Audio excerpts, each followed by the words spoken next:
기도하겠습니다. 감사하신 하나님, 이곳에 말씀의 영을 허락하여 주사 우리가 주의 음성 듣게 하시고 하나님께서 기뻐하시는 바를 온전히 붙잡는 은혜를 누리게 하여 주시옵소서. 예수님의 이름으로 기도합니다. 아멘.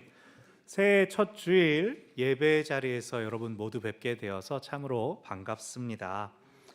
멀리서 오시는 분들이나 혹은 이제 어린 자녀가 있는 댁은 송구영신 예배 때는 못 배웠죠. 그분들께는 오늘 본문이 이제 새해 첫 주일이니까 창세기 1장부터 이러시겠지만 이제 송구영신 예배 드린 분들은 어떡하냐 그러겠죠.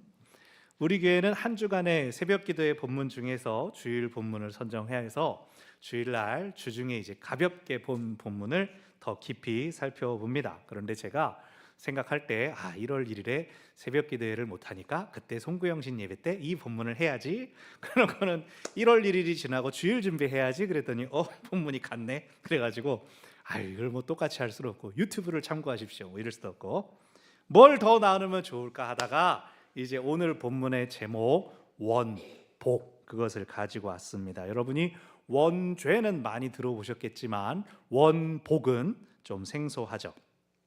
하나님의 창조 역사에서 원복이 드러났다. 원래 복되게 지으셨다라는 뜻입니다. 새해가 시작되었지만 여러 가지 상처와 아픔을 가지고 계신 분들, 소망을 품고 기대를 가지고자 하지만 여전히 답답하고 막막한 상황 가운데 계신 분들, 그런 분들을 오늘 말씀이 주시는 은혜의 자리로 초대합니다. 자, 창세기, 세상이 창조된 기록이라는 뜻이죠. 그런데 여기서 말하는 세상은 우주, 지구 이런 것만을 이야기하는 것이 아니라 히브리인들이 생각하는 세상, 이스라엘 족속의 세상을 의미합니다. 그래서 창세기는 하나님이 온 우주, 세상을 창조하심으로 시작되었지만 마무리 50장 가까이에 가면 야곱의 12아들들이 애굽으로 내려가고 그곳에서 큰 민족을 이루며 가나안 땅에 대한 약속을 기억하며 끝이 납니다. 그 마무리는 우리가 나중에 또 나눠볼 것이고요. 우리는 살아가면서 계속 시간을 사용합니다. 잠깐 제 말씀을 드리는 것을 용서해 주십시오. 제가 지난 2달 동안 목회 신학 박사 논문을 완성하기 위해서 월요일에도 교회 사무실에 나와서 저녁도 이제 그냥 잠깐 집에 갔다 오면 되는데 풀어질까봐 그냥 라면 먹고 떡 먹고 이렇게 해결하면서 아침부터 저녁 8시까지 주일도 이제 사역 다 마치고 나면 다시 사무실에 앉아서 주 7일 동안을 교회 일하고 논문 쓰고 이거에만 몰두를 했습니다. 어떤 주간에는 저 광장동으로 일주일에 4번씩 학교를 다녀오기도 하고 새벽 기도 끝나고 가고 저녁에 가고 또 한 3번 정도는 새벽 1시에 잠든 날들도 있었습니다. 새벽 3시 반에 일어나야 되는데 교회에서 잘까? 그 생각이 들 정도로 사실 저는 지난 성탄절에도 예배 마치고 식사한 다음에 이제 교회 좀 있다가 학교로 가가지고 교수님과 함께 크리스마스 저녁을 보냈죠. 교수님께서 좀만 더 수정하자, 요것 좀 고치자, 요것 좀 고치자 계속 다듬어 주셨는데 제가 교수님 송구영신 예배 때문에 저 더는 못하겠습니다 그러고 반대로 됐죠. 보통 학생이 교수님 저 조금만 더 도와주세요, 조금만 더 고쳐주세요 이래야 되는데 저는 반대로 교수님 저는 그만하렵니다 이러고는 되게 훌륭하신 교수님이셨습니다. 이제 내일이면 이제 제본된 논문을 학교에 제출하고 2월에 졸업식을 합니다. 이게 사실은 진작 했어야 됐는데 늦장 부리다가 막판에 급하게 달리느라 저도 저지만 아내와 아이들도 저와 시간을 거의 갖지를 못했어요. 그래서 1월 1일 날 저희 가족은 이제 예배 마치고 집에 가서 알람 다 끄고 늘어지게 잔 다음에 일어나서 집에서 게임도 하고 영화도 보고 마트도 갔다 오고 그랬습니다. 이 시간이 너무나 안 가는 것 같아가지고 제가 11월 말쯤에는 하나님 나 작업 깨면 3월 되게 해주세요. 그냥 호로록 지나가게 해주세요 그랬는데 결국은 이 2달이 지나갔습니다.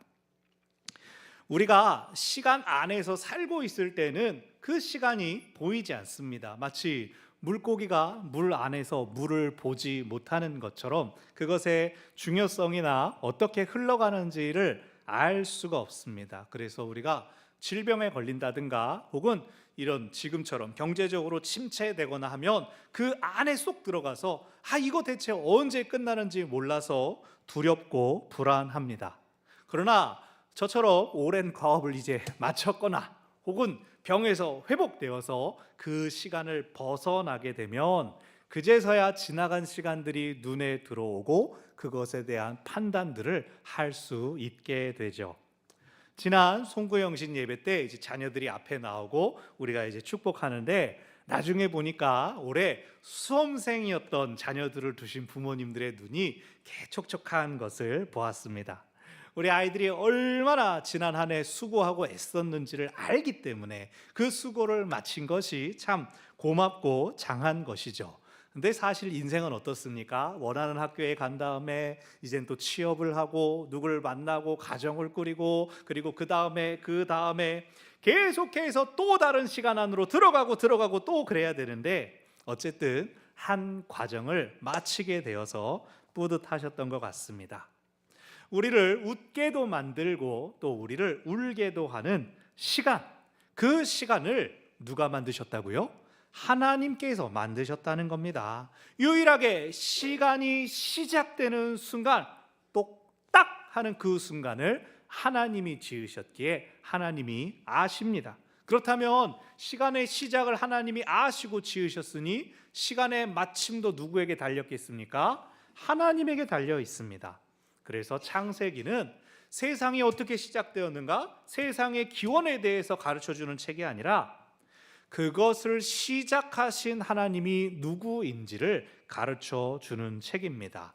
온 세상을 만드시고 만물의 시작을 명하신 크고 위대하신 하나님께서 유리하는 떠돌아다니는 갈대아 출신의 상인 아브람을 부르시고 그가 하나님께 응답함으로 복을 받아서 큰 이스라엘 민족을 이룰 수가 있었다. 즉 우리가 믿는 하나님은 만물의 창조주이자 온 세상의 주권자이시다. 그것을 고백하는 책이 창세기입니다.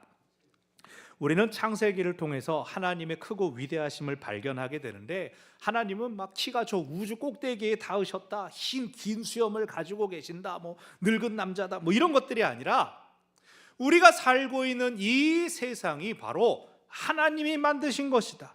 세상에 대한 호기심, 탐구, 놀라운 마음들을 품고 있다면 그 세상을 이렇게 만드신 하나님께 대해서는 더욱 경외감을 가질 수밖에 없습니다. 지난 주간에 우리 김선호 집사님 가정에 손녀가 태어났습니다. 저희가 점심 먹는 중에 임명숙 권사님이 바로 사진을 딱 보내주셔가지고 밥을 먹다가 벌린 입이 다물어지지가 않는 거예요. 애가 얼마나 이쁜지 정말 남의 애인데도 그렇게 예쁘고 사랑스러워가지고 권사님 너무 좋으시겠어요 이러면서. 여러분 자녀 키워보신 분들은 아시죠? 이 생명이 그냥 태어나고 저절로 자라는 게 절대로 아닙니다. 그 조그만 게 그냥 손가락을 오물오물 그러고 뭐 아무것도 안 좋은데 입이 찔룩찔룩 그러고 막 조그만 눈을 떴다 감았다 이러는 거 보면은 이야, 근데 이게 또 이렇게 점점 커지고 막 자라나고 이제는 이야 막 이렇게까지 키워보신 분들은 아시죠? 하나님 어떻게 지으셨을까? 어떻게 생명이 저렇게 자라나는 걸까? 하나님의 놀라운 솜씨를 찬양하지 않을 수가 없는 것이죠. 그런데 오늘 말씀에서 하나님께서 세상을 이처럼 놀랍게 지으시기 이전이 어땠습니까? 2절을 보니까 땅이 혼돈하고 공허하며 흑암이 깊음 위에 있었다. 혼돈과 공허와 흑암 속에서는 생명이 날 수도 없고 채워질 수도 없고 볼 수도 없습니다. 아이러니한 것은 생명이 없으니까 죽음도 없었겠죠. 죽음이 없으면 좋은 세상인가? 아니죠. 혼돈과 공허, 흑암 중에는 어떤 역사도 일어나지 않는 지독한 정체만이 있을 뿐입니다. 하나님의 창조는 그 무질서와 정체를 깨뜨리는 것이었습니다. 하나님께서 빛이 있으라 하시니 빛이 생겼고 궁창이 있어 물과 물이 나뉘어라 라고 했더니 그대로 되었습니다. 물들은 모여서 땅이 드러나게 하라. 그리고 땅은 식물을 내라 말씀하시니 말씀대로 되었습니다. 하나님은 오직 말씀만으로 무의미의 의미를 부여하셨습니다. 무질서가 질서가 되게 하셨습니다. 혼돈 속에 생명이 피어나게 하셨습니다. 그런데 다시 2절을 보니까 아니 아직 세상이 지음받지는 않았지만, 역사가 시작되지 않았지만 땅도 있었고 물도 있었네요. 사실 우리에게 있어서, 오늘 우리에게 있어서 땅과 물은 무엇입니까? 그 자체로 생명이 자라나는 터전입니다. 하지만 창조 이전의 땅과 물은 있어도 없는 것처럼 어떤 생명의 역사도 이루어질 수 없는 상태였습니다. 하나님께서 명령하시자 비로소 그 땅에 생명의 역사가 가능하게 되었습니다. 그래서 11절을 보면 땅에 식물이 자라나게 되고, 오늘 본문 넘어서 20절이 되면 다섯째 날에는 물이 생물을 번성하게 합니다.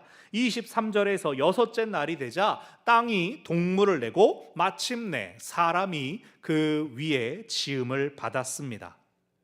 하나님의 천지 창조의 역사는 먼저 환경을 조성하신 뒤에 거기에 생명을 두셨습니다. 땅과 물, 하늘이 먼저 있고, 식물이 있고, 그 식물 먹는 동물이 있고, 그 다음에 마지막에 인간입니다.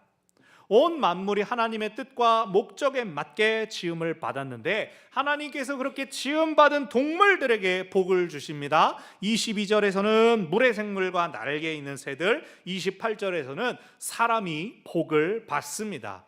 이 구절로 표현이 되지 않았지만 중간에 동물들도 역시 복을 받았을 것입니다.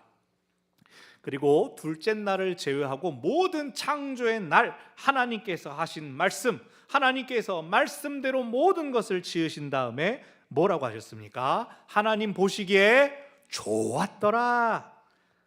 하나님의 창조 역사에는 오직 좋은 것들 뿐이었습니다. 질서, 밝음, 호흡, 조화, 구별됨, 이 모든 것들이 창조의 역사에 지어졌습니다. 우리가 창세기 1장을 통해서 기억해야 될 메시지가 바로 이것입니다. 하나님은 세상을 좋게 만드셨습니다. 하나님은 세상을 아름답게 만드셨습니다. 하나님께서 보시기에 좋게 만드신 이 세상에 복을 주셨습니다. 그래서 이 세상은, 만물은, 우리는 하나님께 복을 받은 존재입니다. 아멘.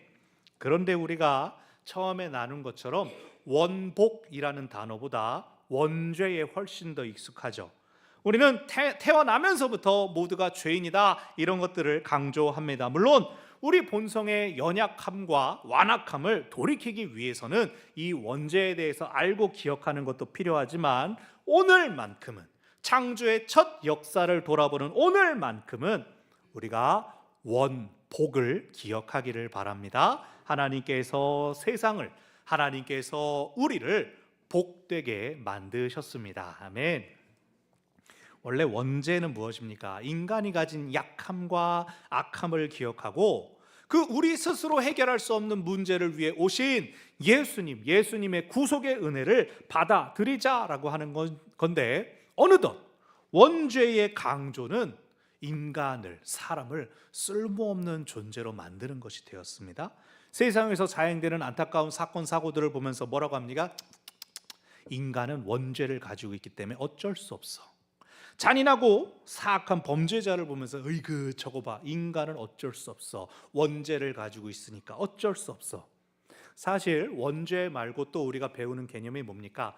자범죄라고 해서 개인이 일탈하여서 저지르는 범죄가 있습니다. 선택으로 저지르는 일탈이 있습니다. 그런데 우리는 잘못된 것들을 보면, 내 마음에 안 드는 것을 보면 원죄 때문에, 인간은 악하니까 라고 규정 짓는단 말이죠.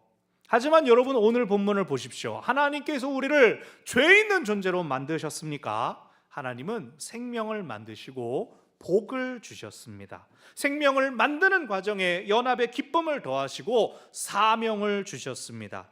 원죄가 악한, 그리고 약한 인간의 어떤 정체성이라면, 원복은 하나님께서 지으신 인간 본연의 모습입니다. 그러므로 우리는 원복을 회복해야 합니다. 그럴 때 우리가 두려워서, 무서워서 죄를 멀리하게 되는 것이 아니라 우리 본연의 모습을 지키고 간직하기 위해 하나님께 더 가까이 나아가게 될 것입니다. 그러므로 원복을 회복하기 위하여 세 가지를 기억하시기를 바랍니다. 첫째, 하나님 알기를 힘쓰시기 바랍니다. 하나님은 심판하시는 분, 하나님 벌 주시는 분, 하나님 두려운 분.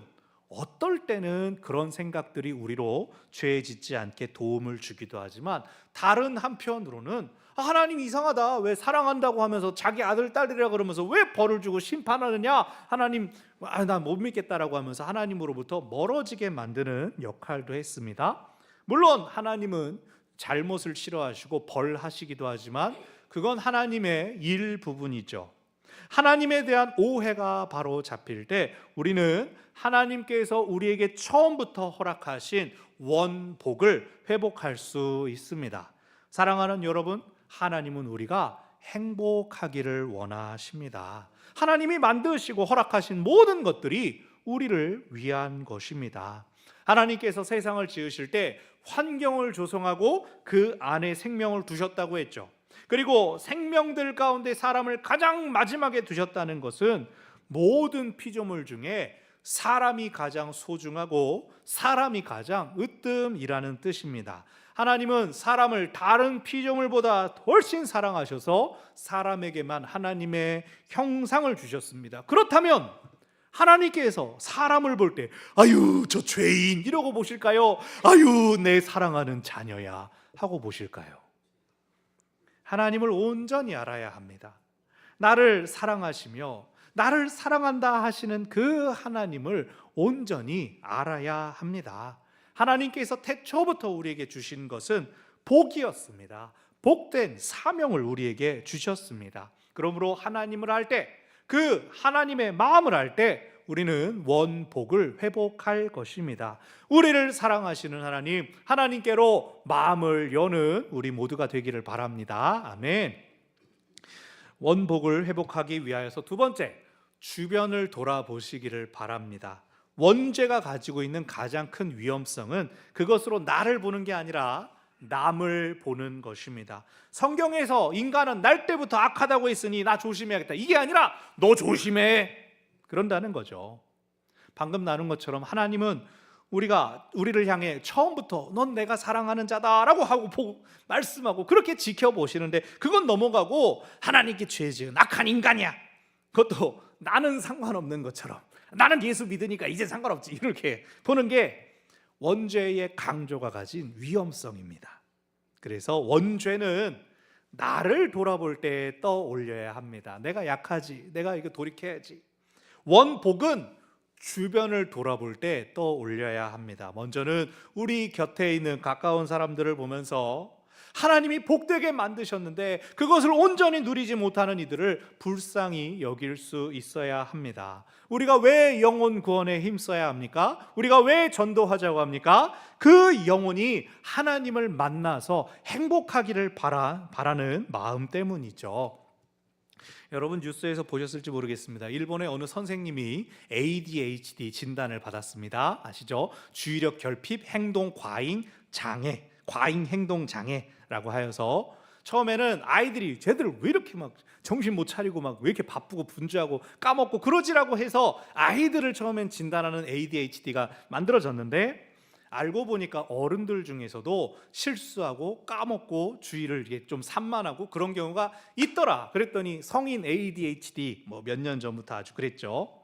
하지만 과잉 행동 장애라고 해서 못 고치는 게 아니라 약을 좀 쓴다든가, 좀 차분하게 하는 약을 쓴다든가, 아니면 자기가 그것들을 보완하기 위한 습관들을 만들고 주변에서 배려해주면 일상생활 하는데 아무 어려움이 없습니다. 그런데 이 선생님은 자기가 ADHD가 있는 것을 알게 되었을 때 내가 자꾸 실수하는구나, 내가 자꾸 깜빡하는구나 그랬을 때 처음에는 난 어쩔 수 없어 그러면서 자신을 자책하다가 이대로 가면 안 되겠다, 내가 위축되어 있지 말고 차라리 이걸 다 드러내자, 아주 그냥 온라인 떠도는 사람들 다 보라고 SNS에다가 저는 ADHD를 가지고 있습니다, 저는 실수가 많고 연약합니다, 그런데 혹시 그런 분 계십니까? 그런 분이 있다면 저를 도와주십시오. 그리고 저도 당신을 돕기를 원합니다. 그래서 SNS에 실수해도 괜찮아 모임을 만들었답니다. 그랬더니 한 300명 정도가 자기 실수담을 막 올리고